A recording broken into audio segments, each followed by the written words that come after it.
àsìkò yìí ní gbogbo ibi tí ẹ ti ń láǹfààní láti máa gbọ́ wa tẹ́ sì tún ń wò wá ìkànnì Wisdom Television òun náà lẹ ti ṣe bẹ́ẹ̀ tẹ́ ti ń láǹfààní láti máa gbọ́ wa tẹ́ sì ń wò wá báyìí Mary Ṣeun ló kọ tèmi jẹ́ Òkunlọ́lá ń bàbá tó bí mi lọ́mọ. Mo kí yín ẹ káàbọ̀ sí ìlú Mọdákẹ́kẹ́ Àkọ̀ráyè níbi Àkọ̀ráyè Day ẹlẹ́ẹ̀kẹrìndínlógójì irú ẹ̀ ibẹ̀ náà la ṣe bẹ́ẹ̀ ta wà báyìí ní ìlú Mọdákẹ́kẹ́ á ti fi kalẹ̀ á ti balẹ̀ bàgẹ̀ báyìí sí ìlú Mọdákẹ́kẹ́ Àkọ̀ráyè tí a ó sì máa ṣe bẹ́ẹ̀ tá a máa lọ káàkiri tá a máa fọ̀rọ̀ wá àwọn ènìyàn wa tá a máa ṣe bẹ́ẹ̀ tá a máa fọ̀rọ̀ wá wọn lẹ́nu wò nípa Àkọ̀ráyè Day 2021 ẹ máa bá wa ká lọ. Taofeek Muhammad Awal tó jẹ́ Wisdom TV láti ìlú Èkó ọ̀kan wá nínú ọmọ Mọdákẹ́kẹ́ wọ́n ti wà ní àrẹwà Wisdom TV sí ẹ̀ náà. wọ́n ti wà ní bíbá yìí Wisdom Television àkèyé Comrade Fẹ́mi Ọ̀jẹ́bọ̀dé àjọwọ́ àpapọ̀ nígbà tí a gbá fáìnà Àkọ̀ráyè Day football competition lọ́jọ́ Thursday ní Islamic Kine.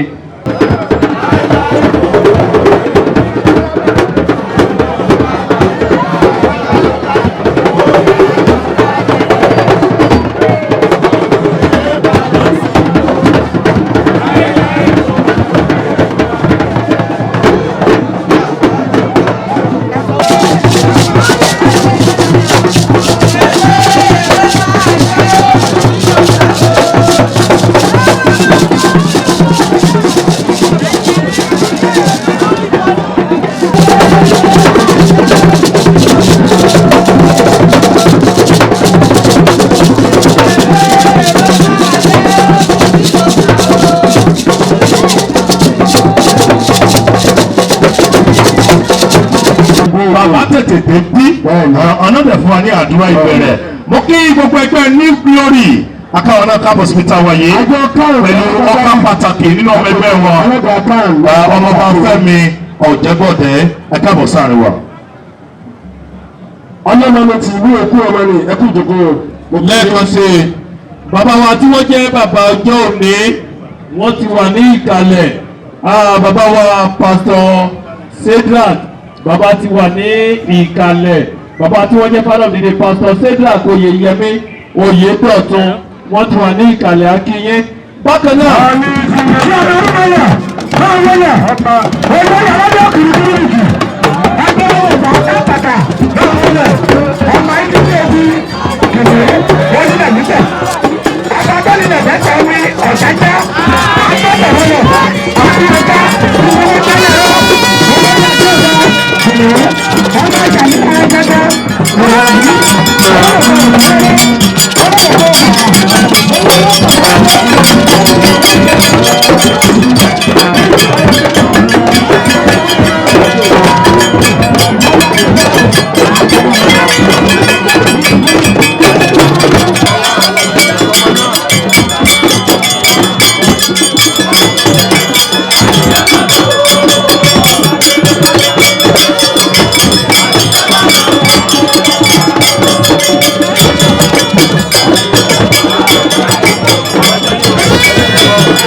Kábìlà Láyọ̀dé ọmọ tó wá yà mí lẹ́nu ẹni àfúlẹ́sọ̀ ìrànlíwò àwọn elétò àgbẹ̀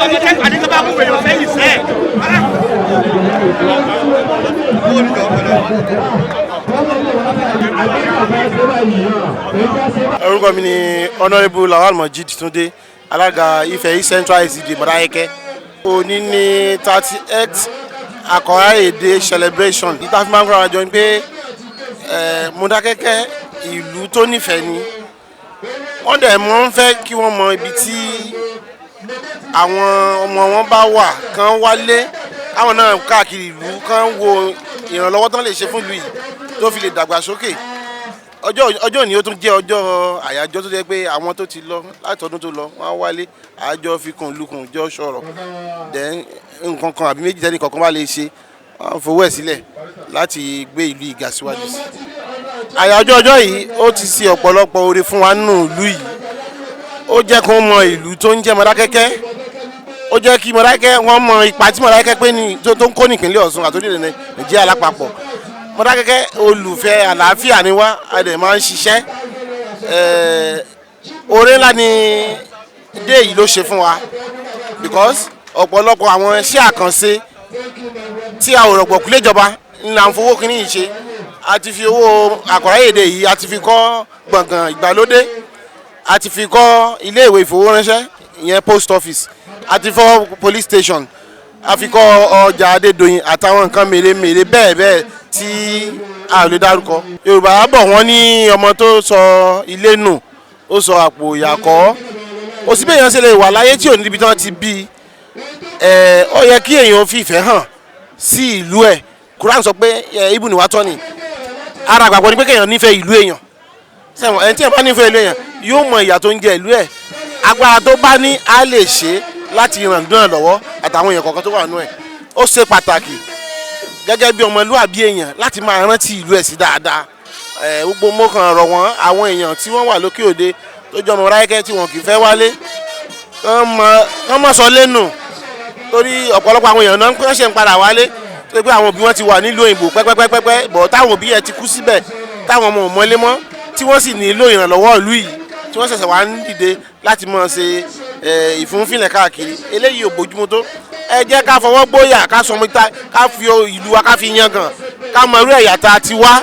Ọlọ́run ṣe dára fún wa. mo rọ àwọn ọmọ Modákẹ́kẹ́ tó wà lókè òde kí wọ́n wálé kán wá fi owó ọlá tọ́lọ́run fún wọn láti gbé ìlú kan fi gbé lárugẹ o. gbogbo àwọn tó sì ń wá náà Ọlọ́run ò ní pín wọ́n nípa wọn mọ̀ ní ṣì wọn ní dèrò ẹ̀yìn.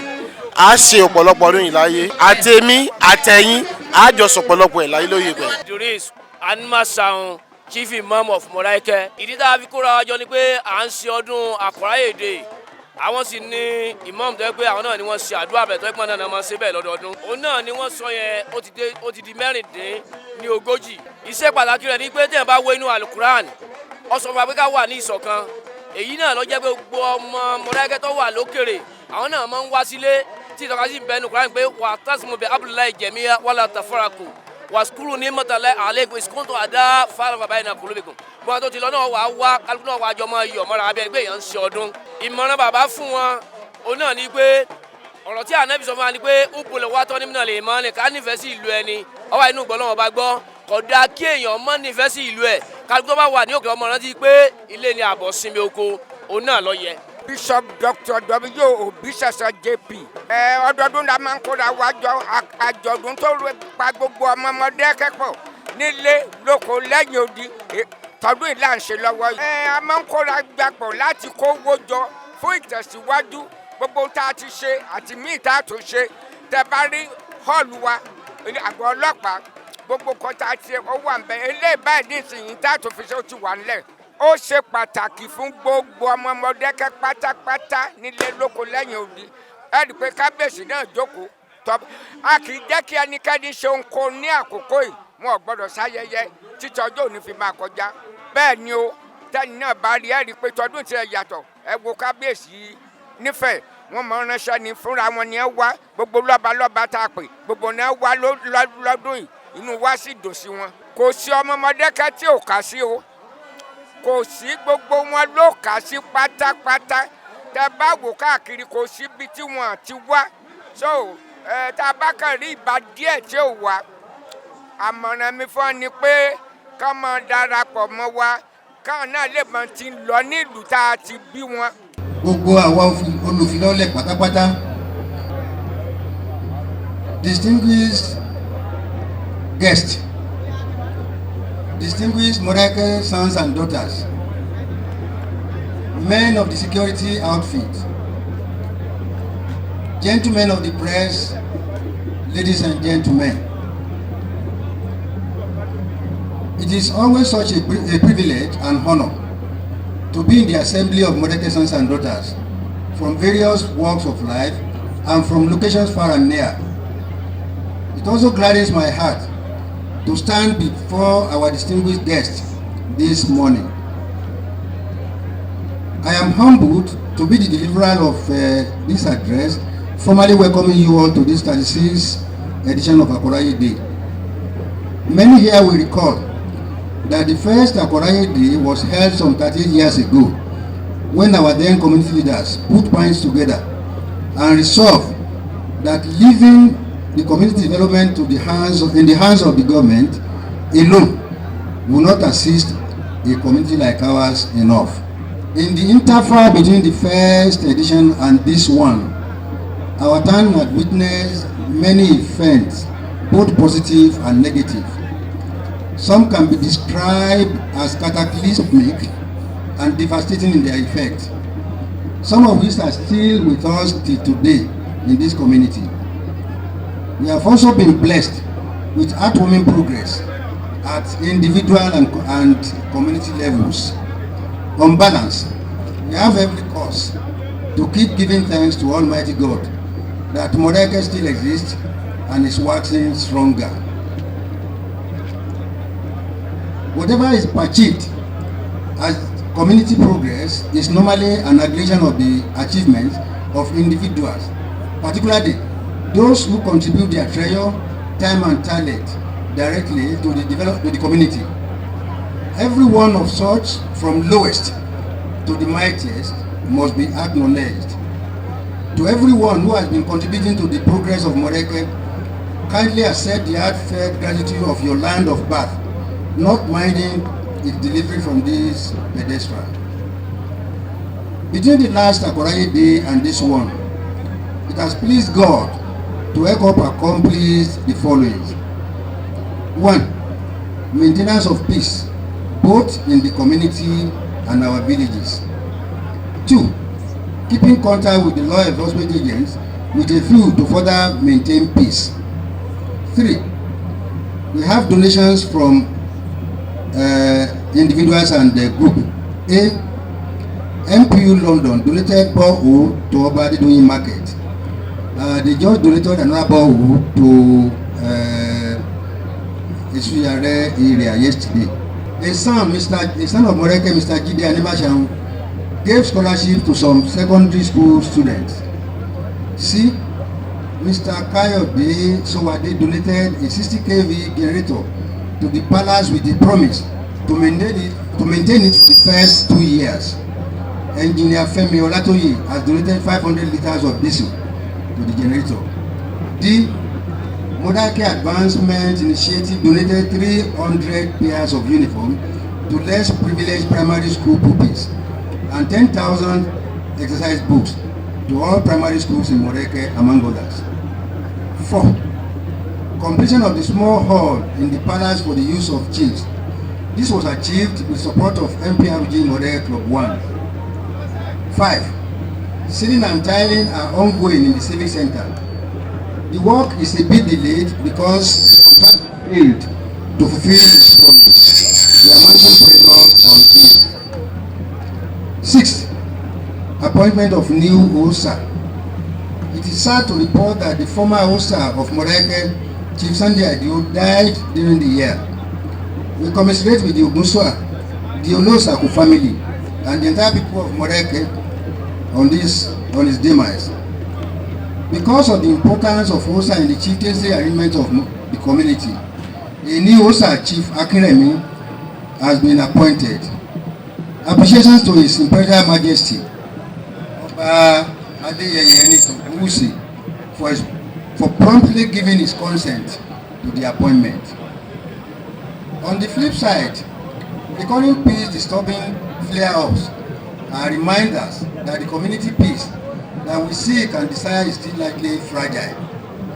Having durable peace requires all hands to be on deck, and each and every one of us is to be mindful of the consequence of actions embarked upon and of untrue or unverified information carelessly disseminated.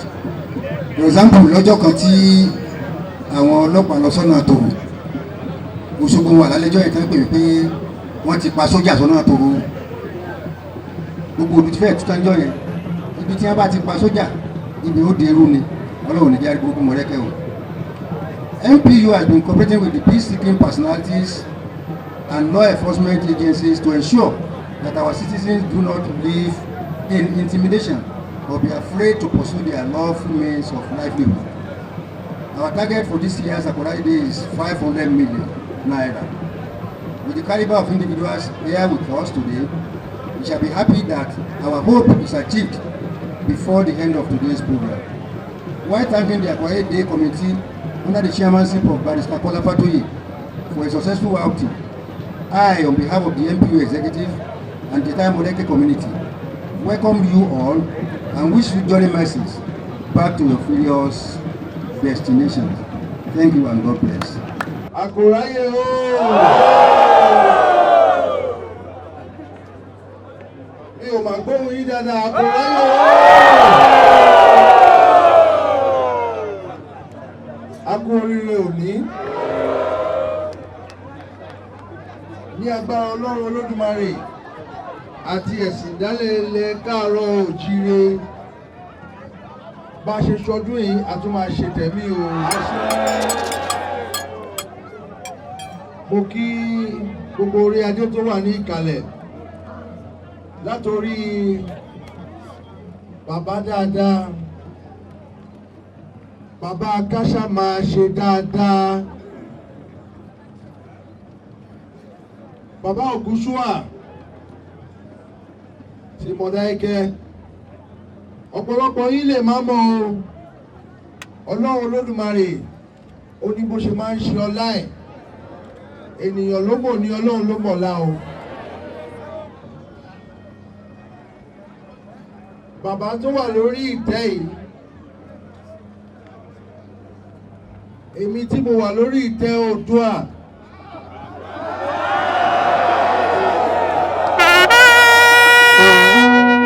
tó jẹ́ pé ibẹ̀ náà ni gbogbo wa ti ṣẹ̀ lọ. Ní ìgbà tí Ọlọ́run Olódùmarè pè mí sí ilé ayé yìí, tí ó jẹ́ pé ó wò ó nínú ọlá ńlá ẹ̀, irú ọwọ́ bàbá ẹ̀ náà bí wa sí.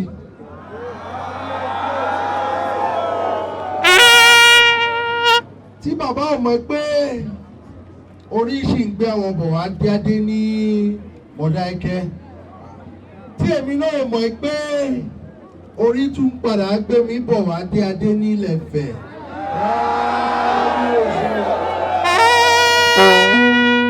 Ẹ̀yin náà máa wo bí Ọlọ́run ṣe máa ń ṣọlá ẹ̀. Kò sí ẹ̀dá tó mọlẹ̀ tó máa mọ́la o. Mo fẹ́ kí gbogbo yín torí yín mú. Wípé ìwọ orí ìwọ mà lọ síwájú ayé tí mo tẹ̀lé ẹ̀.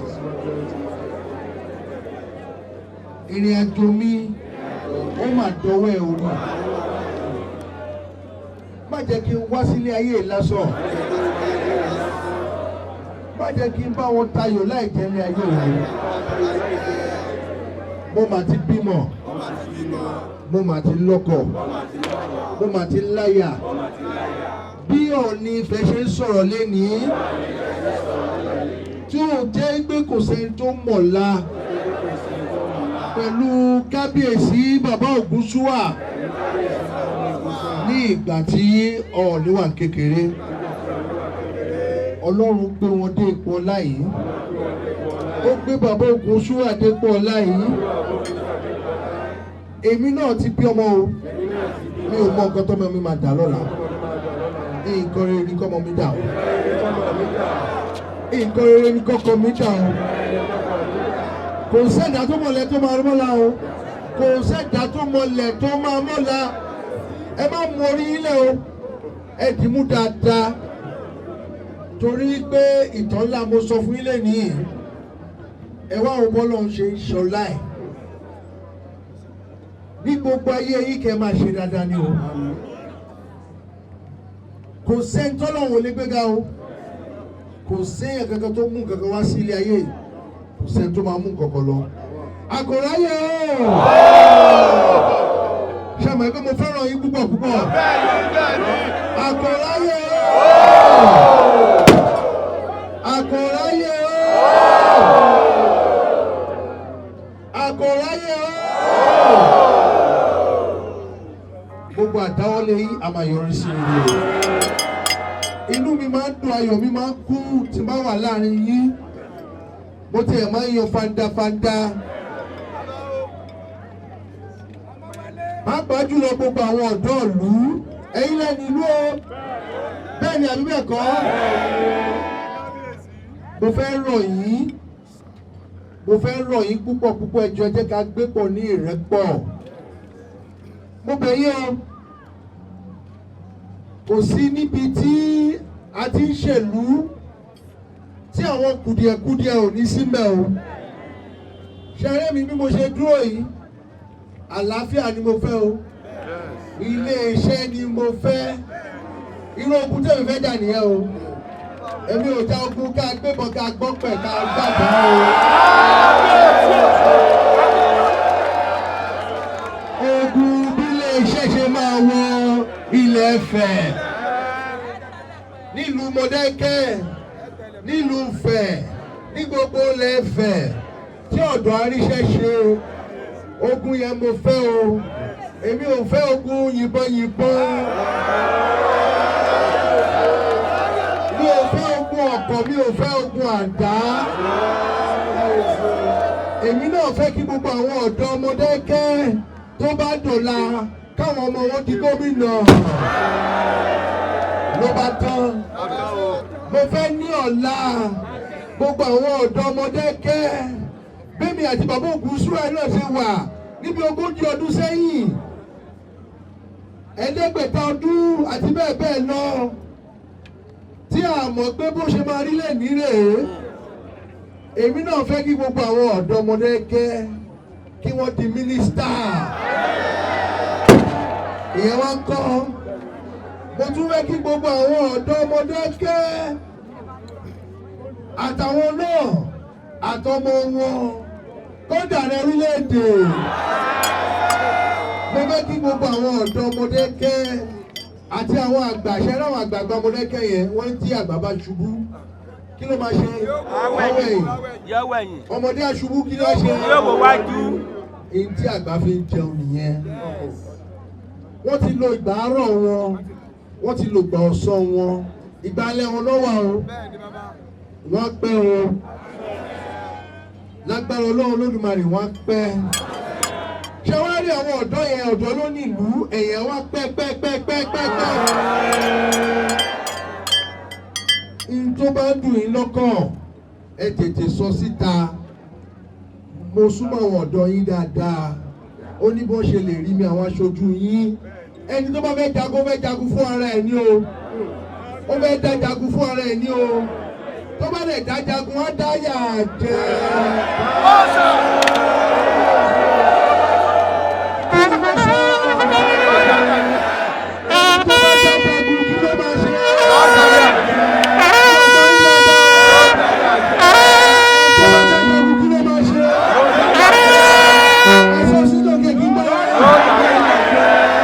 Ẹ lọ kọ sílẹ̀ o, ẹni tó bá fẹ́ jagun á dá yẹ jẹ.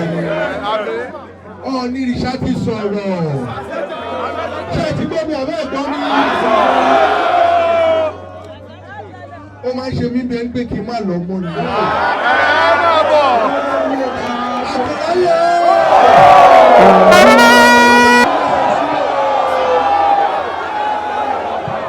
Bẹ́ẹ̀ni jọ pa wá. Bẹ́ẹ̀ni jọ pa wá.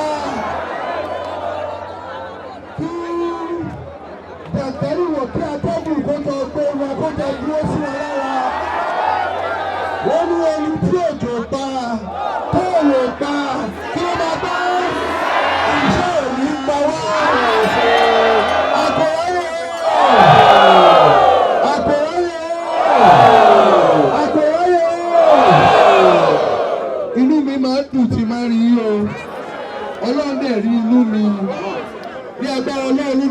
pẹ́ fúnra wa o.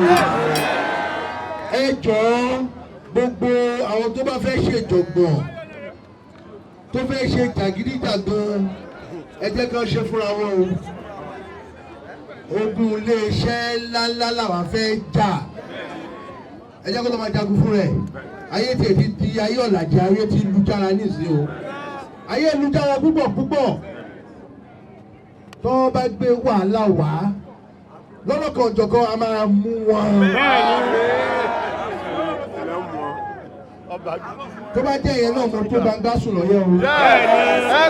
Ṣùgbọ́n bẹ́ àkòráyè tí mo wà láàrin yín báyìí tó rùn jọ ń pa wá.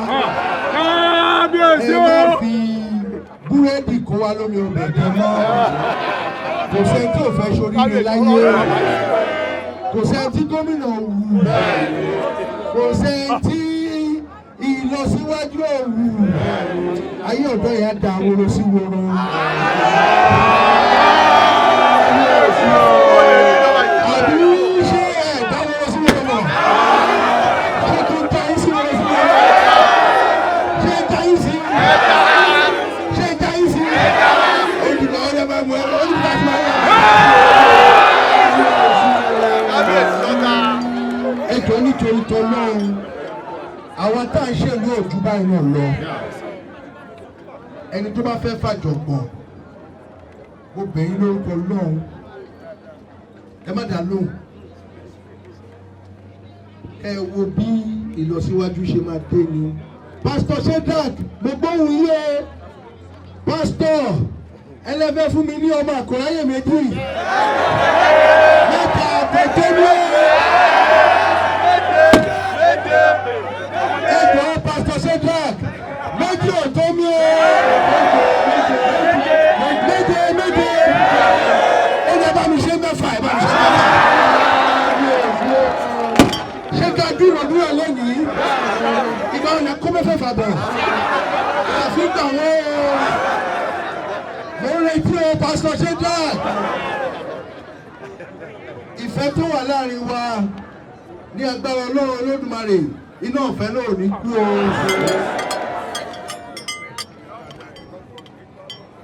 Mo dúpẹ́ lọ́wọ́ gbogbo yín púpọ̀ púpọ̀ ẹ kú ìfọmọnìyàn ṣe é gbogbo ìgbà tí n bá ń wá ẹ̀yin ni màá máa bá èmi náà lè máa rí ẹ má bínú bí ọdún méjì sẹ́yìn mi ò wá ọ̀nà pọ̀ ní o. Àwọn tó máa ń darí ètò wọn kì í fi bí ìrìn àjò mi ṣe máa ń lọ wọn ń fi pẹ́ ọ̀rọ̀ àkòráyè ṣùgbọ́n wọ́n lọ yí lọ́dún yìí wọ́n ní torí tó ń ṣẹlẹ̀ wípé ká tètè ṣe síwájú mo ní inú mi dùn mò ń bọ̀ lọ́dún yìí èmi náà dẹ̀rẹ́ o.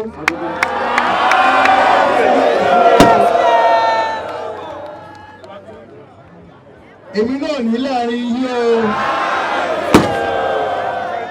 ṣe rí gbogbo síkìrì àkòráyè o àkòráyè o ṣé ti ṣe ṣe àbí ò ti ṣe ṣé ti ṣe ṣe àbí ò ti ṣe ṣe lágbára Ọlọ́run Olódùmarè á máa ṣe é ṣe fún gbogbo wa. Mo dúpẹ́ lọ́wọ́ gbogbo àwọn tó ṣe agbátẹrù ètò yìí Ọlọ́run máa bá mi dúró tì yí o gbogbo àdáwọ́lé a máa yọrí sí eré o mo wá fẹ́ lù wọ́n ní ọ̀gọ́ ẹnu o ìǹtẹ́ ẹ̀kọ́ sínú ìwé kò tẹ́ mi lọ́rùn o ẹ jẹ́ kí n sọ fún yín túbọ̀ gbọ́dọ̀ máa rú ohun tó máa fa ìjọ̀gbọ̀n àwọn ọ̀dọ́ ìtàn bá gbé tán bá bẹ̀rẹ̀ sí ká ìtẹ́ ẹ̀kọ́ sílẹ̀ bí ogun ní tí Olúwa ló ní ilẹ̀ àti ẹ̀kún rẹ̀ kò sẹ́ni tó mú wá sílé ayé kò lè sẹ́ni tó máa mú lọ irú ìtẹ́ ẹ̀kọ́ sílẹ̀ yẹn àwọn ọmọ bá ń bẹ̀ kò yẹ kẹ́ máa kọ́ rárá mo fi lù ní lọ́kọ̀ ẹnu ni ẹ̀yin náà lọ kà á kò sí ìjà láàrin Ifẹ̀ àti Mọdákẹ́kẹ́ mọ́ ibìkan náà ni gbogbo wa ti wá gbogbo tó lọ sẹ́yìn tó lọ kọ sílẹ̀ yẹn ẹ má dá wọn lọ́wọ́ ẹ̀yin ọ̀dọ́ ìlú Àkọ́ráyé ó kù díẹ̀ káàtó fún wọn bẹ̀yẹn torí mo kà dáadáa tẹ́yìn náà bá kà á rí pé bí ogun náà tún kọ́ kò yẹ kó rí bẹ́ẹ̀ ẹ bá mi sọ fún gbogbo àwọn tó kọ́ yẹn pé ẹ̀ẹ́dẹ̀ẹ̀dọ̀ aláàfọ́kúnmọ́ ẹ̀ẹ́dẹ̀ẹ̀dọ̀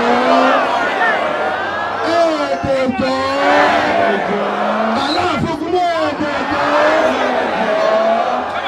lágbára Ọlọ́run Olódùmarè ẹ̀yin náà rí ní ayé ìgbéraga lọ́dọ̀ sílẹ̀ ṣe rí pé ọ̀dọ́ ló rí ìlú báyìí a lè ti wà lójú kan náà pé àjagun mo kí yín púpọ̀ ẹ kú àdúró tì mí mo nífẹ̀ẹ́ yín púpọ̀ o mo nífẹ̀ẹ́ yín púpọ̀ o kò dẹ̀ sí tó máa dàrí wa rú ẹ á máa fi fà wọ́n létí ni ẹ wọ́n ní kọ́ wẹ́ẹ̀ mọ́ tọ̀ mí wọ́n ní kọ́ bí ogun bí ọ̀tẹ̀ mọ́ nǹkan ló ṣe bá nǹkan adélábúlà pàpàlárí ìtàn ní gbogbo àgbọ̀ tàn mọ́ ṣe fẹ́ pàtàkì mi ni ẹni ìtàn máa ní mí mo máa padà wá mà ní mo ti wá sáyé yìí ní ẹgbẹgbẹ̀rún lọ́nà ẹgbẹgbẹ̀rún lọ́nà ẹgbẹgbẹ̀rún lọ́nà ẹgbẹgbẹ̀rún. ìtàn ọlọ́yà fẹ́ pa ẹ̀yin ọ̀dọ́ ìlú ọtún bá ń sọ fún ọlọ́gàá sí pé ẹ̀ẹ́dẹ̀ẹ̀dọ̀ ẹ̀yà lè dá dáríjì wọ́n àti dáríjì wọ́n lágbára Ọlọ́run Olódùmarè á pẹ́ fúnra wa o ìtọ́ bá ń dùn yín lọ́kàn ẹ fi tó àwọn aṣíwájú létí tẹ́ ẹ bá fi tó wọn létí à ń sá eré à á gbìyànjú gbogbo àdáwọ́lé wa a máa ṣe é ṣe o gbogbo àdáwọ́lé wa a yọrí sí eré o Àkọ́ráyé o ìbá mi ní o ti ṣe é ṣe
Ọláwùní Dámilọ́lá Olúwapẹ̀lúmi Esther. Mo jẹ́ Miss Àkọ́ráyé of Mọdákẹ́kẹ́ ti ọdún ti 2021-2022 láti lè mú kí àwọn tí ó wà ní òkè òkun àti àwọn tó wà ní ilé wá papọ̀ láti lè mú kí ìlú Mọdákẹ́kẹ́ kò ní.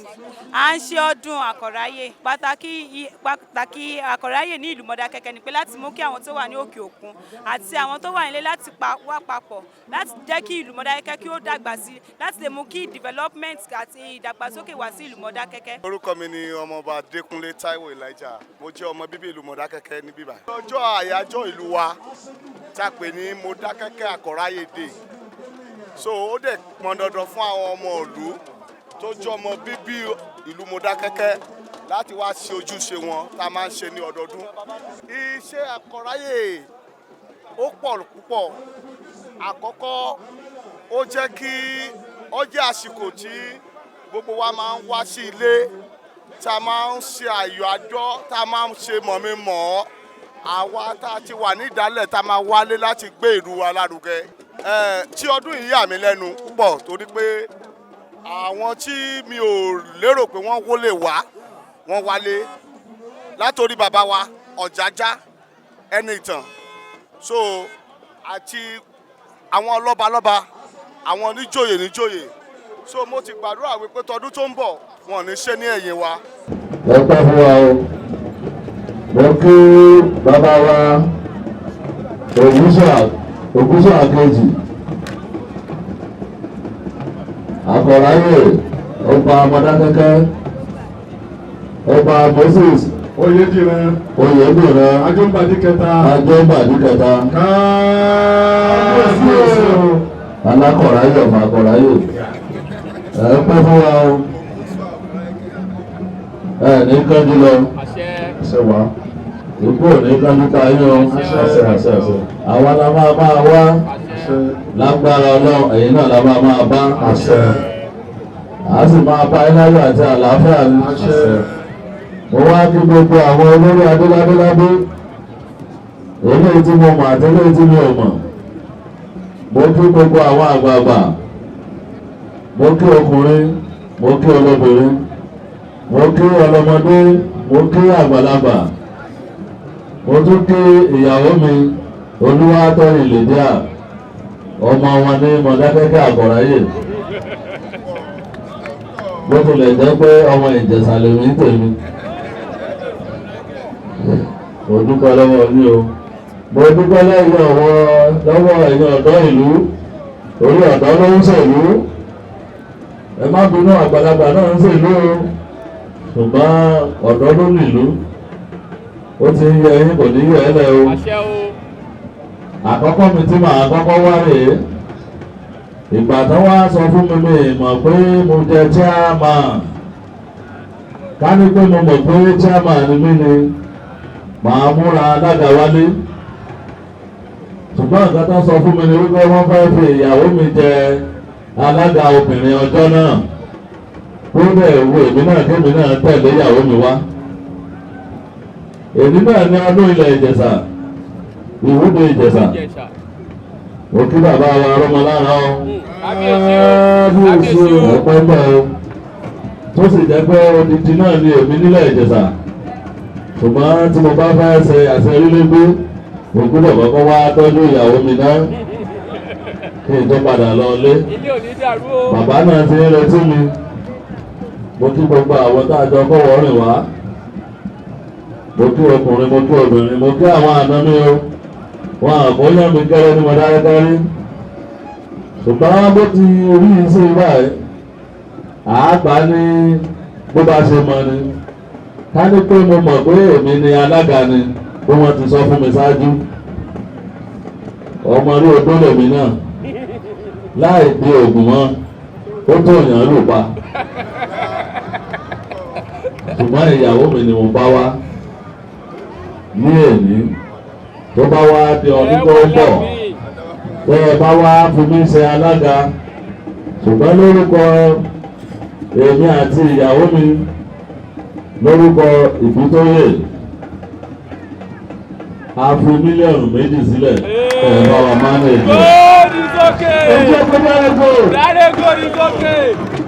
èmi ni olóyè Adédayọ̀ Òjó àrólé Ọmọgbẹ̀dẹ̀ à ń ṣe ọdún Àkọ̀ráyè èyí tó jẹ́ pé a máa ń ṣe lọ́dọọdún fún ìkójọpọ̀ gbogbo ọmọ Mọdákẹ́kẹ́ nílé lóko láti jọ ṣe àjọ̀dún àti àjọyọ̀ ká sì ṣe ìkówójọ tí a ó lò fún ìdàgbàsókè ìlú Mọdákẹ́kẹ́. ọjọ́ Àkọ̀ráyè ó jẹ́ ọjọ́ tí gbogbo bàbá ìyá tẹrú tọmọ àgbà tọmọdé tá a yà sọ́tọ̀ láti ṣe àjọyọ̀ láti ṣe ìpéjọpọ̀ láti ṣe ìjíròrò lórí bí ìlú Mọdákẹ́kẹ́ bí ó ti tẹ̀síwájú. Gẹ́gẹ́ bí mo ṣe sọ lẹ́ẹ̀kan ó jẹ́ ọjọ́ tá à ń ṣe ìfilọ́lẹ̀ láti kówó jọ tí a ó lò fún ìtẹ̀síwájú ìlú Mọdákẹ́kẹ́. Kò sí bá a ti wò ó sí kò sí ààyè fún àtúnṣe ó lè dáa ju bó ṣe wà lọ ṣùgbọ́n tá a bá wò ó bí àwọn bàbá wa ti bẹ̀rẹ̀ ní bí ọdún mẹ́rìndínlógójì sẹ́yìn sí àsìkò yìí ọ̀pọ̀lọpọ̀ ìtẹ̀síwájú ọ̀pọ̀lọpọ̀ ìgbésẹ̀ láti gbé fún rere. ó kí ẹ kú dédé àsìkò yìí ẹ jẹ́ bá a dárúkọ yín fáwọn tó ń wò wá nílé. orúkọ mi ni Comrade Akínyẹmí Morakinyọ tí ọ̀pọ̀ èèyàn mọ̀ sí More, tí ẹ jẹ́ National President for Federated Union of Mọdákẹ́kẹ́ Students. ìyẹn tẹ akẹ́kọ̀ọ́ tó wà ní iléèwé gíga nílé àti lókè òkun. àwọn Mọdákẹ́kẹ́. tẹ́tọ́ ní pé káwọ́ lónìí kí ni ẹ lérò pa ń ṣe lénìí tó jẹ́ ọjọ́ kejìdínlógún oṣù kejìlá ọdún 2021 à ń ṣe ayẹyẹ ọdún Àkòráyè Day bí a ṣe máa ń ṣe ní ọdọọdún nìyẹn every last Saturday la máa ń ṣe of the year but nítorí pé Saturday tó gbẹ̀yìn ọdún December ọdún yìí ó bọ́ sí ọjọ́ tá a máa ń ṣe ọjọ́ Christmas so àwa gbé sí ọjọ́ kejìdínlógún oṣù kejìlá ọdún 2021.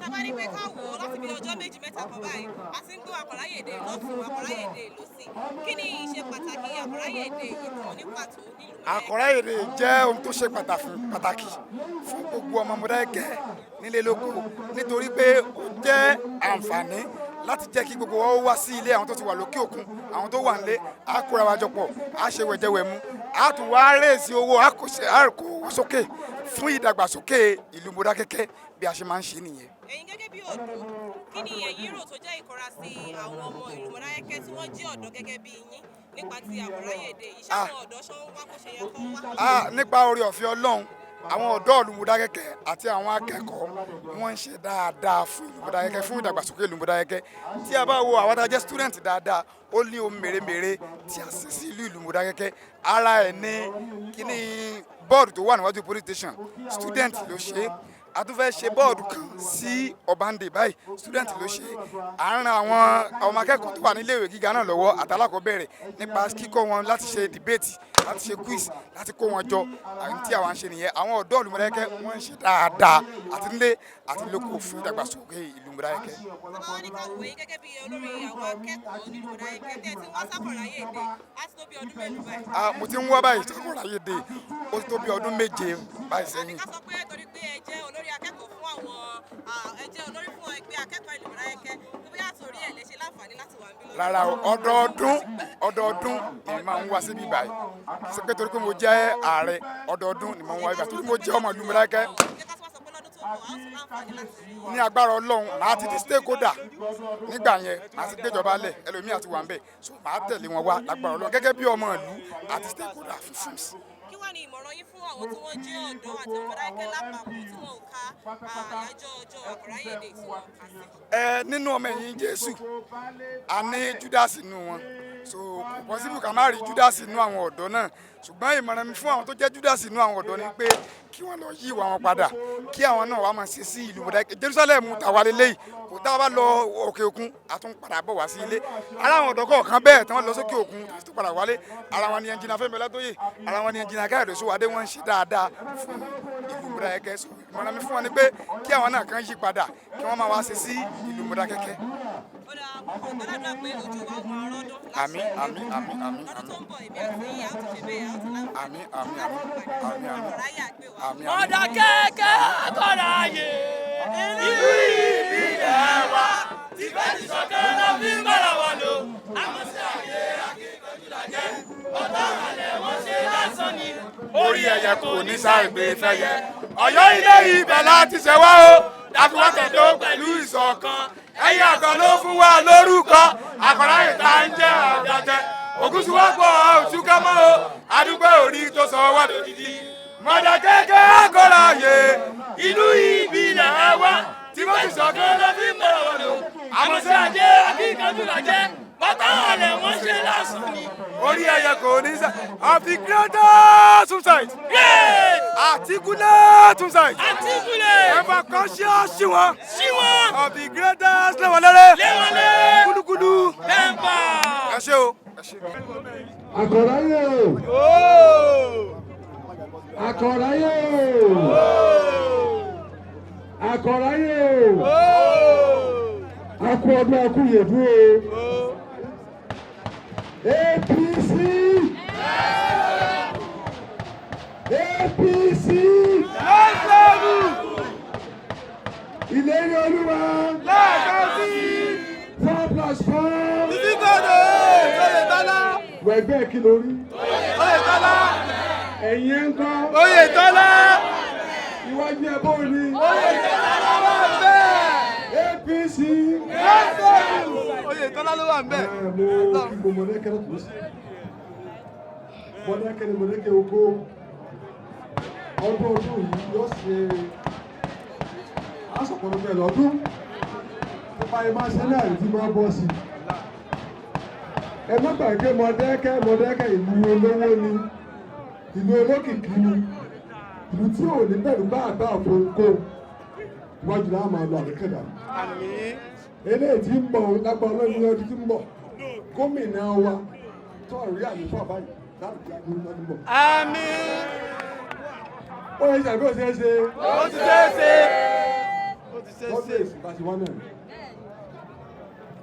ọdún òní pàwájọ àtúbọ̀ lẹ́ẹ̀mí nígbà tí lánàá oríṣiríṣi nǹkan mọ̀kọ́ Mọdákẹ́kẹ́ wọ́n ní pé APC wọ́n lẹ̀ mọ́lẹ̀ ní APC wọ́n fi ẹ̀ka ṣiṣẹ́ ní wọ́n bọ̀ ẹ̀ lówó ni kí ló ń jẹ́ bẹ́ẹ̀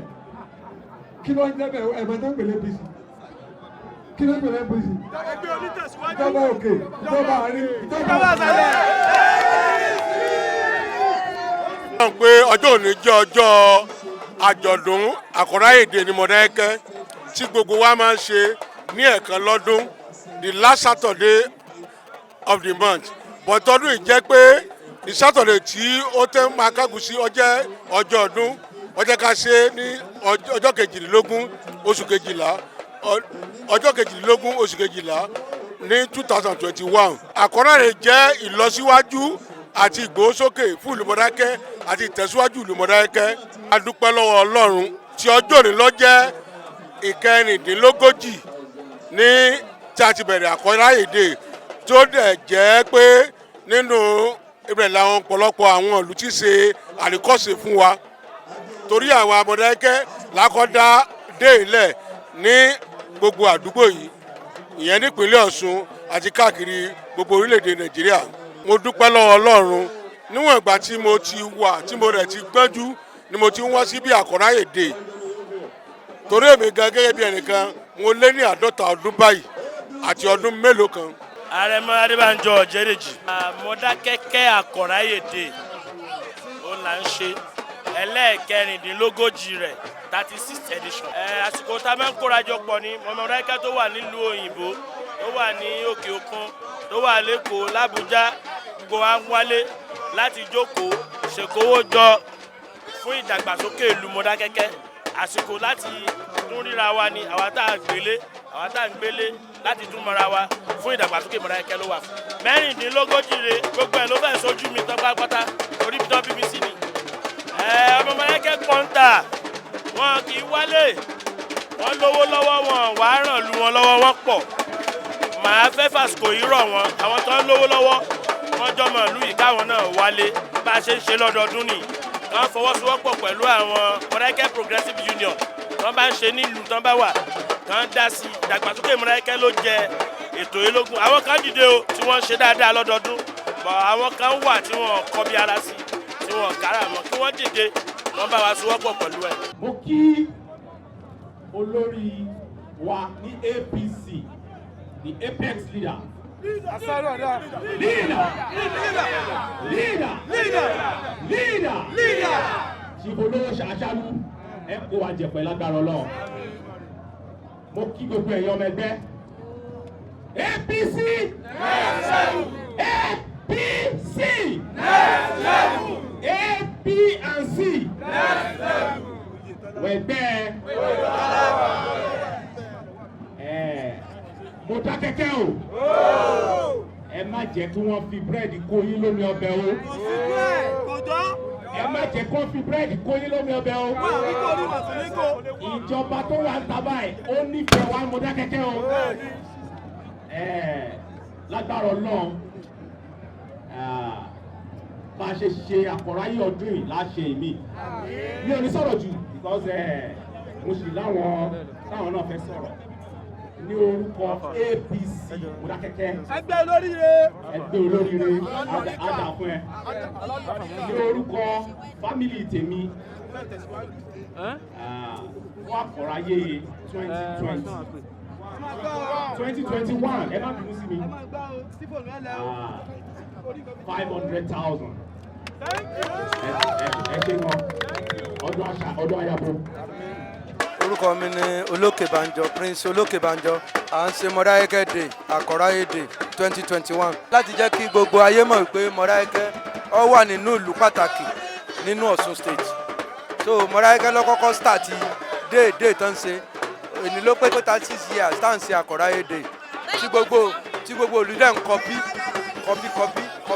tí gbogbo ẹ̀dẹ̀ ń dùn káàkiri gbogbo ayé láti ìgbà tí wọ́n ti bẹ̀rẹ̀ tí mo ti wà ní kékeré mi ò tí ì pa kankan jẹ gbogbo ilé tí wọ́n ń ṣe lájọ́ ń ṣe gbogbo ọmọ Mọdákẹ́kẹ́ tó wà nílé tó wà lókè òkun everybody máa ń wálé láti wá sí Àkọ́ráyè Day wọ́n mọ̀ pé ọdún yẹn lọ́dún ìlú àwọn ọdún tí wọ́n máa kó everybody máa kó gbogbo ọ̀rẹ́ ẹ̀ wá ẹni tó wà lókè òkun ẹni tó wà lẹ́kọ̀ọ́ ẹni tó wà ní Ìbàdàn ẹni wà l'Ábùjá wọ́n á kó ọ̀rẹ́ wọn wá pé ẹ wá sínú ìlú mi a fẹ́ sọdún ìlú mi o. Ara tó dáa ni torí gbogbo ọmọ Mọdákẹ́kẹ́ ló máa ń nífẹ̀ẹ́ ìlú wọn téèyàn bá rí ọmọ Mọdákẹ́kẹ́ lẹ́níwèé tó bá rí ọmọ Mọdákẹ́kẹ́ ẹgbẹ́ inú ẹ̀ máa dùn a máa ń yọ ọmọ ara wa dẹ̀ máa ń kóra wa jọ papọ̀. Orúkọ mi ni Julius Ọ̀dẹ̀lọ́lá Ọ̀dẹ́gbèmí president ààrẹ ẹgbẹ́ ìdàgbàsókè Mọdákẹ́kẹ́ bá a ti máa ń ṣe lọ́dọọdún láti bí ọdún kejìdínlógójì nìyẹn. Ìdí pàtàkì ni pé a rí bí ọjọ́ tí gbogbo àwọn Mọdákẹ́kẹ́ wà lẹ́yìn òde àti ilé tá a máa ń kóra wa jọ.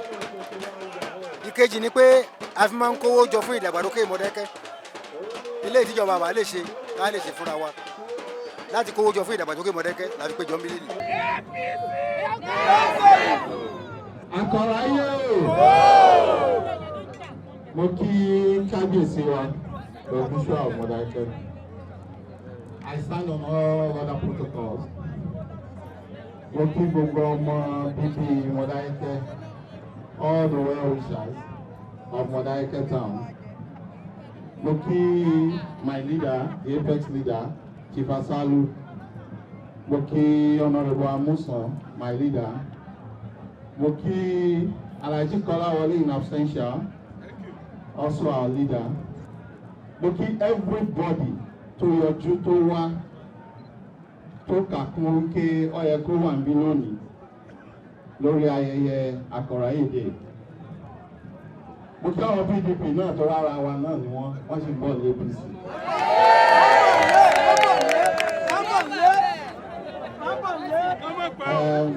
Ọ̀rọ̀ tèmi ò ní pọ̀. Donation mi máa já sí méjì. On behalf of my family, on behalf of Barrister David Abiodun Sowade tó jẹ́ bàbá wa, wọ́n lẹ̀ wà lẹ̀. I donate 500,000 naira. Then, to support my brother, my mentor, Enta Woloke, no other person but Chief Odeyewa Kazeem, to the chief launcher, Loni, I will drop another 2.5 million naira. So, ẹ̀yin ènìyàn wa, gẹ́gẹ́ bí ẹ ti ṣe rí pé ibi Àkọ́ráyè Day nílùú Mọdákẹ́kẹ́ òun náà la ṣe bẹ́ẹ̀ tá wà látàárọ̀ lónìí tí a sì ń ṣe bẹ́ẹ̀ tí à ń rí ọ̀pọ̀lọpọ̀ ohun kan tá a sì ń gbá ohun àwọn ènìyàn sílẹ̀ nípa ti ayẹyẹ Àkọ́ráyè Day. Ẹ wò ó mọ̀ọ́dé mọ̀ọ́gẹ̀ ìpéǹpéjú báyìí òun là láfìlà tó bá ti ń kọjá ìpéǹpéjú yóò di bàbá ṣé ò sí nǹkan ni. Títí ìgbà míì tí ẹ ó tún láǹfààní láti máa pàdé wa ní ìkànnì Wisdom Television. Mary Ṣeun ló kọ tèmi jẹ́ Òkunlọ́lá bàbá tó bí mi lọ́mọ. Akẹ́kọ̀ọ́ kọ́lọ́rọ̀ ó gbọ́ yín rèé tó jẹ́ pé tọ́lọ́rọ̀ bá gbọ́ kò sí ohun tí bàbá ọlọ́rọ̀ fẹ́ ṣe. Títí ìgbà míì tá ó tún máa pàdé níkànnì Wisdom Television ẹ máa gbọ́ wa ó dàbọ̀.